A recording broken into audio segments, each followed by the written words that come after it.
Hello friends, welcome back to my channel. আশা করি সবাই তোমরা ভালো আছো, আমিও খুব ভালো আছি। তাহলে আজকের টিনের ভিডিও যেটা দিল সেটাকে নিয়েই তোমাদের সামনে কিছু কথা বলবো। অবভিয়াসলি ওর ভিডিওর লাস্ট থেকে আমার ভিডিওটা আজকে শুরু হচ্ছে সেই একটা কথা দিয়ে, যেটা দিয়ে টিনার ভগবানের উপর বিশ্বাস আছে। তাহলে অবশ্য করেই আমার টিনার উদ্দেশ্যে একটাই কথা বলার আছে, যে অবশ্যই তুমি তোমার ভগবান এবং মা বাবার উপর বিশ্বাসটা রাখো, যারা তোমাকে সঠিক গাইডেন্সটা দেবে। আর বাদবাকি বিশ্বাসটা তুমি রাখো, কিন্তু অন্ধবিশ্বাস রেখো না। এই একটাই আমার জ্ঞান বলো, বুদ্ধি বলো, যেটাই বলো, আমি এটা টিনাকে নিজের থেকে দিলাম। কেন বললাম, কিসের জন্য বলা এইসব কথা, সবই আসবে তোমাদের সামনে আমার এই ভিডিওর মাধ্যমে। হ্যাঁ, কেন ভগবানের পরই আমি বাবা মাকে রাখলাম? অবশ্যই বাবা মাকেই তো রাখতে হবে।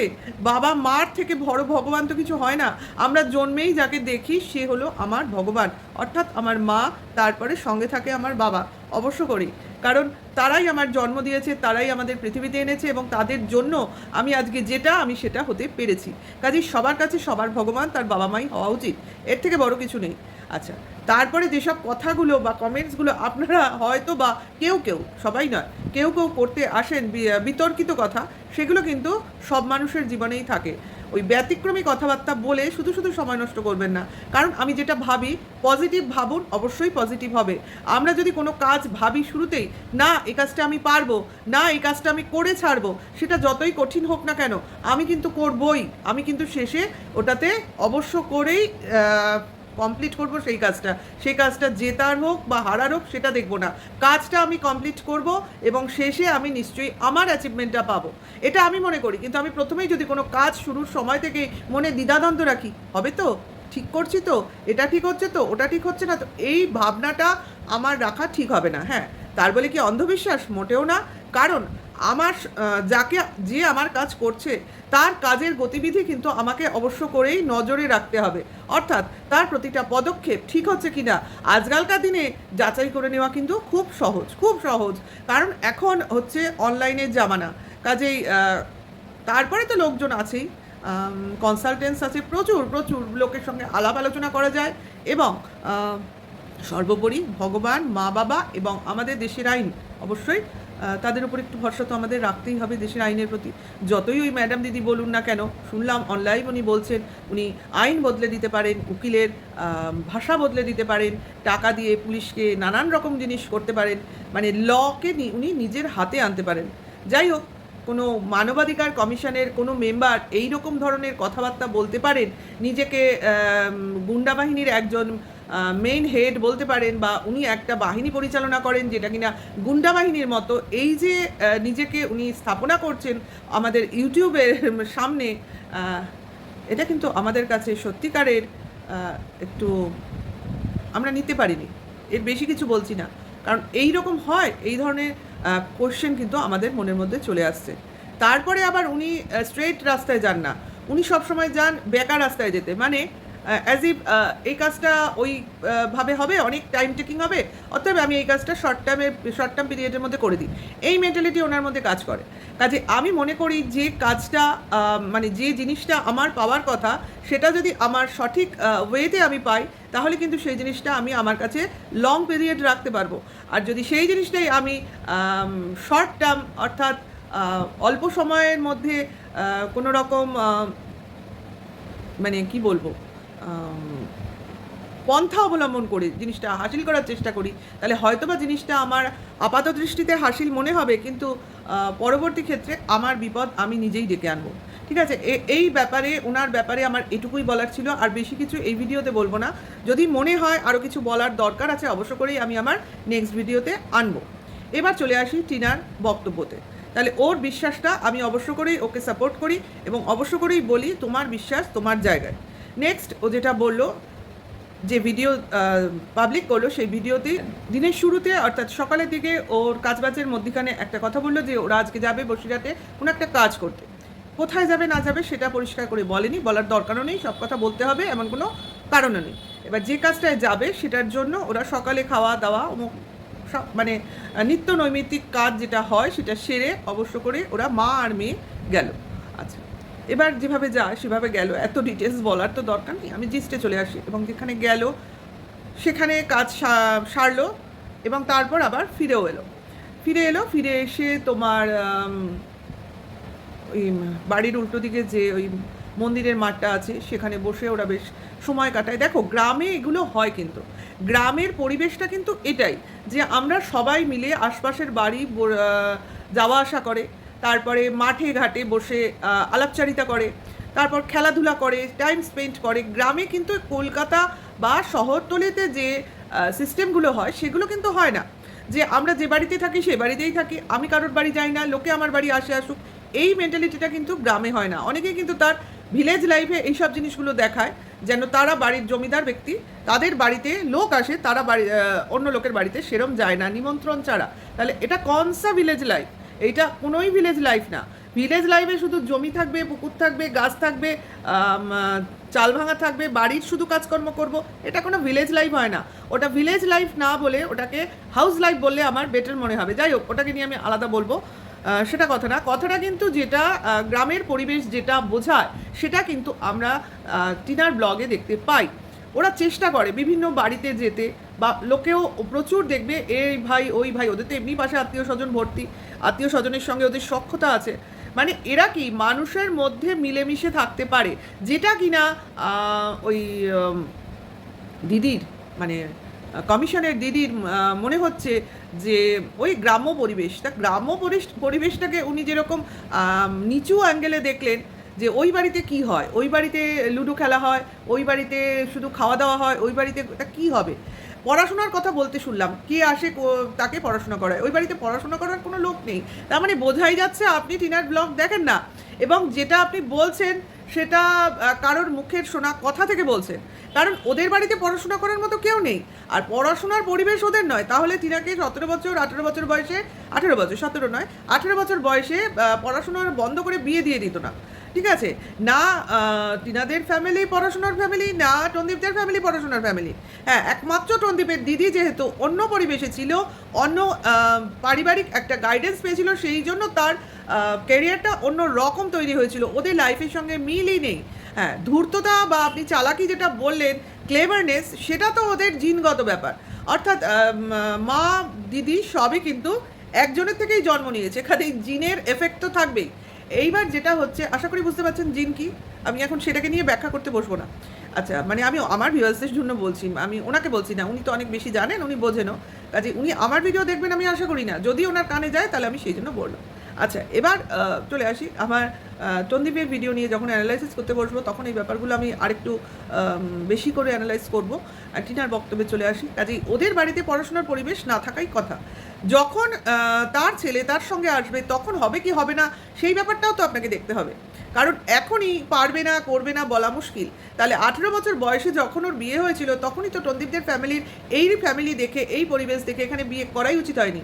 যদি বিয়ের সময় এই পরিবেশ, এই ফ্যামিলির মেয়ে তার পছন্দসই মনে হয়ে থাকে, তাহলে কেন তার ছেলে, তার নিজের জন্ম দেওয়া ছেলে এই বাড়িতে এসে থাকতে পারবে না? আপনি এসির কথা বলছেন, আচ্ছা একটা ছেলে বাচ্চার বড় হয়ে ওঠার উপর জন্য কি খুব দরকার এসি? আপনি বোধহয় জানেন না, আমাদের ওয়েস্ট বেঙ্গলের মেদিনীপুর জেলার ছেলেমেয়েরা আমরা জানি, যেহেতু বিদ্যাসাগরের জায়গা, ওখানকার প্রচুর বাড়িতেই গরিব ছেলে মেয়ে বাস করে, যাদের বাড়িতে এসি কেন, পাখা অবধি নেই, আলোর সমস্যা, ইলেকট্রিকের সমস্যা, যারা রাত্রিবেলা রাস্তার আলোতে পড়াশুনো করে, পাখা তো দূরের কথা, ওসবে এসি তো দূরের কথা, ও তো ওরা কল্পনাতেও করতে পারে না। কিন্তু তা বলে কেউ ওরা পড়াশোনায় পিছিয়ে আছে বলে আপনার মনে হয়? যাদের বাবা মা স্বল্প শিক্ষিত, তারাও কিন্তু ছেলে মেয়েদের ডাক্তার, ইঞ্জিনিয়ার, কালেক্টর কী না বানায়। এই উদাহরণগুলো আপনি কি জানেন না? বিভিন্ন উদাহরণ তো টেনে আনেন, এমন তো বহু উদাহরণ আমাদের চোখের সামনে ঘোরে, যে অটো চালক, লোকের বাড়ি কাজ করে মা, তার ছেলে মেয়ে কিনা IAS অফিসার। তাহলে কি করে সম্ভব? কি করে চার্টার্ড অ্যাকাউন্ট পড়াতে পারে তারা তো ছেলে মেয়েকে গাইডও করতে পারে না, কিন্তু সেটা ছেলে মেয়ের ভাগ্য। তার বাবা মা তাকে পড়াতে পেরেছে, শুধু পয়সা থাকলেই পড়াতে পারে এই ভাবনাটা আপনার ভুল। আপনার তো চিন্তাতেই গলদ। আপনি ভাবছেন বাবার পয়সা আছে, কাজেই বাবা বিশাল কালেক্টর তৈরি করে ফেলবে তার ছেলেকে। আপনার ধারণা ভুল, কারণ ওই বাড়িতে থাকলে, ওই বাবার বাড়িতে থাকলে কিষাণুর তার নেক্সট জেনারেশনে একজন ইউটিউবারই তৈরি হবে। যাই হোক, টিনা জানালো যে ও যে কাজটায় গেছিল সেই কাজটায় ও সফলতা পেয়েছে, অর্থাৎ ওর কাজটা যেটার জন্য ও গেছিল মানে ভিডিওতে, সেই ঋণের জন্য ও সাকসেস হয়েছে। তাহলে এটুকুই আমাদের পক্ষে যথেষ্ট। কী কাজ, কীরমভাবে হয়েছে, কতটা হয়েছে আমার জানার দরকার নেই। ও যখন বলছে ওয়াচ করো, ওয়েট করো, অবশ্য করেই করবো, কারণ এটাই আমাদের কাজ। তার বাড়ি পৌঁছে যাওয়াটা আমার কাজ নয়, কারণ আমি ইউটিউব করি, আমি একজন ইউটিউবার। অতএব আমি আরেকজন ইউটিউবারকে ওয়াচ করছি অন দ্য ক্যামেরা মারফত। তাহলে আমার তার বাড়িতে যাওয়ার মোটেও প্রয়োজন পড়বে না। কিসের জন্য? আমার তার কাজটা সে যতটা আমায় দেখাবে, যতটা আমায় বলবে, আমি ততটাই শুনবো, ততটুকুই আমি আমার ব্রেনে রাখবো এবং চেষ্টা করবো ওই কাজের উপরে কিছু বলতে। এর বেশি বলে ভিউজ কামানো বা ভিউজ টেনে আনার প্রয়োজন আমার নেই, কারণ ওই জিনিসটা একটা সময় অবধি চলে, কিন্তু তারপরেই কিন্তু নানান অব্লিগেশন, আইনের মারপ্যাচ চলে আসে। কাজে ওই রকম আমার চটজলদি আর্নিং বা হট করে আর্নিং কোনোই প্রয়োজন নেই। এর একটা জ্বলন্ত উদাহরণ হচ্ছে আমাদের কিমাদি। আমি কিন্তু কিমাদি বললাম। আচ্ছা, কেন বললাম? নাহলে 14,000 সাবস্ক্রাইবার থেকে জার্নি শুরু করেছিল টনদীপদের বাড়ি থেকে, সে আজকে পৌঁছে গেছে 55,000-এ, ডাবল অ্যান্ড তারও বেশি। ঠিক আছে, 14 দুগুণে তো 28 হয়, তারও বেশি, অর্থাৎ থার্ড লেভেলে 3 ডবল হয়ে গেছে। তাহলে বুঝতে পারছেন তার মানে কতটা ভিউয়ার্স টানতে পেরেছে। আপনারা বলবেন, আমি বলবো ভিউয়ার্স টানতে পারেনি, এগুলো সবই টনদীপের দিকেরই ভিউয়ার্স, যারা কিনা কিমাকে সাবস্ক্রাইব করেছে। কাজেই বুঝতে পারছেন কিমা কোথায় আটকে গেছে। অর্থাৎ ও জানে যে 14,000 ছিল আমার টনদীপের ভিউয়ার্স ছাড়া ভিউয়ার্স। এবার অর্থাৎ ওই 14,000 হচ্ছে আমার ওই বাবা জীবনের থেকে পাওয়া, ঈশানীর থেকে পাওয়া, রিমির থেকে পাওয়া ভিউয়ার্স। ওই ভিউয়ার্স কটা আমার বাদ দিলে বাদবাকি কিন্তু সমস্তই টনদীপদের দিকের ভিউয়ার্স। কাজেই আমি যদি টনদীপদের ছেড়ে দিই বা টনদীপের বিপক্ষে কিছু করি, হ্যাঁ, তাহলে কিন্তু আমার মুশকিল। হ্যাঁ, সাবস্ক্রাইবার হয়তো ওই হারে আমার বাড়বে না, সে তো বটেই, কমবেও না, সেটাও বটে, কিন্তু আমার চ্যানেলের রিচটা কমে যাবে। কাজেই বুঝতে পারছো কি বলতে চাইছি, কেন, কিসে ভয়, কী থেকে ভয়। কাজেই এটা একটু জাস্ট হিন্টস দিয়ে গেলাম। পরবর্তীকালে তোমাদের হোয়াইটের দাদা ভাই আছে, সে তো খুব ভালোভাবে তোমাদের বোঝাচ্ছে, বুঝতে থাকো, এবং ওর বোঝাটা আমিও বুঝি, কারণ আমিও অনেক পরে এসেছি, বলতে গেলে প্রায় নতুন। কাজে আমার কাছে অনেক জিনিস নতুন, কারণ আমি অনেক নতুন জিনিস এখন জানতে পারছি, মানে এই রিলেশনের ব্যাপারে, এই যে ক্রিয়েটারদের ভেতরের রিলেশন, এই ব্যাপারগুলো কিন্তু ক্রমশ আমার কাছে এখন প্রকাশ্য পর্যায়ে চলছে। আমি কিন্তু সবাইকে ঠিক সেইভাবে চিনি না, যতটুকু চিনি ক্যামেরা থ্রু দেখে চিনি, কিন্তু কিছু কিছু ভেতরের খবরও তো বাইরে এখন বেরিয়ে আসছে রিসেন্ট, কাজে তার থেকেও বুঝতে পারছি। তাই সেই কথায় আসবো না, টিনার সাকসেস হয়েছে তার কাছে, এটাই আমাদের কাছে আনন্দ করার জিনিস, মনে শান্তির জিনিস। আনন্দের সময় এখনও আসেনি, অবশ্যই আনন্দ করব না। যেদিন ওকে ওর ছেলের সঙ্গে দেখবো, আমি আনন্দ পাবো কিনা আমি জানি না, আমি কি করব আমি জানি না। যাই হোক, সেই দিনটার অপেক্ষায় রইলাম। যদি আমার ফিলিংসটা আমি শেয়ার করতে পারি, অবশ্য করেই আমার ভিউয়ার্সদের সঙ্গে আমি শেয়ার করব, আগে থেকে কিছু বলবো না, ঠিক আছে? এরপরে যেটা টিনা বললো সেটা হলো যে ও দেখছে সবাই বেশ দৌড়াদৌড়ি করছে, করুক, তার কিছু নেই, তার হচ্ছে ফেইথ আছে তার গডের উপর, তার গডকে সেই জানে, ভগবানের উপর। ভগবান তো অনেকেই হতে পারে, অনেক রকমভাবে ভগবান হয়ে মানুষ আসে, কাজেই ভগবানের উপর তার বিশ্বাস আছে। কাজেই সেই বিশ্বাসটাই থাকুক এবং চোখ কান খুলে কাজ করুক, এবং ও ওর পয়েন্টে ঠিকই পৌঁছে যাবে, উইনিং পয়েন্টে ঠিকই পৌঁছে যাবে। কাজেই এই যে লোক এত দৌড়াদৌড়ি করছে, তাদের উদ্দেশ্যে বলি, তাদের নাকি হাতে অনেক পয়েন্টস, সে নাকি পুরো ফুল প্রুফ নিয়ে রেডি। তাহলে আমি বুঝি আমার হাতে যদি ফুল প্রুফ থাকে, তাহলে আমি কেন এত দৌড়াদৌড়ি করব? আমার তো সব গোছানো রয়েছে, আমার তো দৌড়াদৌড়ি করার কথা নয়, আমার তো ঘরের দরজায় তালা লাগিয়ে রাখার কথা নয়, আমার তো ভীত থাকার কথা নয়। তাহলে কেন আমি থাকছি? এই কেনর উত্তরটাই আমরা ধীরে ধীরে বিভিন্ন ঘটনা, বিভিন্ন লাইফ, বিভিন্ন লোকের কথা তার থেকে জানতে পারবো। কিন্তু কারণ ভবিষ্যতে আরও লাইভ হতে চলেছে। আমরা কিন্তু গতকালের লাইভে এই হিন্টসটা পেয়েছি। অবশ্যই নেক্সট লাইভটা সম্ভবত টনদীপের চ্যানেল থেকেই আসছে, ওই সেবিকার পক্ষ থেকে। উনিও হয়তো টনদীপের সঙ্গেই লাইভে থাকবে, বলা যায় না, কিমাও থাকলো বলা যায় না, টনদীপের বাবাও ওই লাইভে আসলো, হতে পারে, সবই হতে পারে। কিন্তু আমি বলি, যারা এতটাই প্রিপেয়ার্ড, তারা এতটা মরিয়া কেন? এর উত্তর যদি আপনাদের কাছে থাকেন, অবশ্য করেই আপনারা আপনাদের ভয়েস রেইজ করুন। কারণ ভিউয়ার্সদের যেভাবে ওয়াইটিকে একটা আদালত বানিয়ে তোলা হয়েছে, কোর্ট রুম বানিয়ে তোলা হয়েছে, কাজে ভিউয়ার্সরাও এখানে কথা বলতে পারেন, অবশ্যই বলুন এবং আপনারাও আপনাদের ভয়েসটাকে রেইজ করুন, কারণ আপনারাও তো ওই স্ট্রিম লাইভে ওঠেন, কাজে আপনাদেরও কিন্তু অনেকটাই আমার মনে হয় এখানে মতামতের দাম আছে। ঠিক আছে, যে যার মত পজিটিভ হোক নেগেটিভ হোক আপনাদের মতো বলুন এবং তার সপক্ষে অবশ্য করেই একটা যুক্তি খাড়া রাখবেন, কারণ শুধু বলে গেলাম এটা কিন্তু হবে না, এটা আমি বুঝে গেছি, শুধু বলে গেলাম হবে না, প্রমাণ থাকলো কি থাকলো না বড় কথা নয়, কথাটা হচ্ছে আমি যেটা বলবো কেন বললাম সেটাকে আমার মাথায় রাখতে হবে। তাহলে আর যাই হোক, আমরা টিনার সাকসেস আশা করি। টিনার সাকসেস টন্দিমের সাকসেসের থেকেও বড় কথা ছেলেটার একটা ভবিষ্যতের কথা ভেবে এখন যে ওর এজ, সেই এজ অনুযায়ী ওর মার সাথে থাকাটাই বেশি সেফ। এরপরে বাবা তো থাকবেই, বাবাকে কে বাদ দিচ্ছে সেটাই হলো কথা। কারা ভাবছে বাবা বাদ হয়ে যাবে তারাই জানে, আমরা তো ভাবছি না। তাহলে ভিডিওটা আমি এখানে এটুকুই রাখছি, নেক্সট ভিডিওতে অবশ্যই আরও কিছু বলবো, আরও কিছু আমার ভিউয়ার্সের উদ্দেশ্যে আমার বলার থাকবে, ওয়েট করো এবং ভালো লাগলে লাইক কমেন্ট শেয়ার করো, নতুন যারা অবশ্য করেই সাবস্ক্রাইব করে পাশে থাকবে, আর ভালো থেকো সবাই। আর এখন এইটুকুই, বাই, টাটা।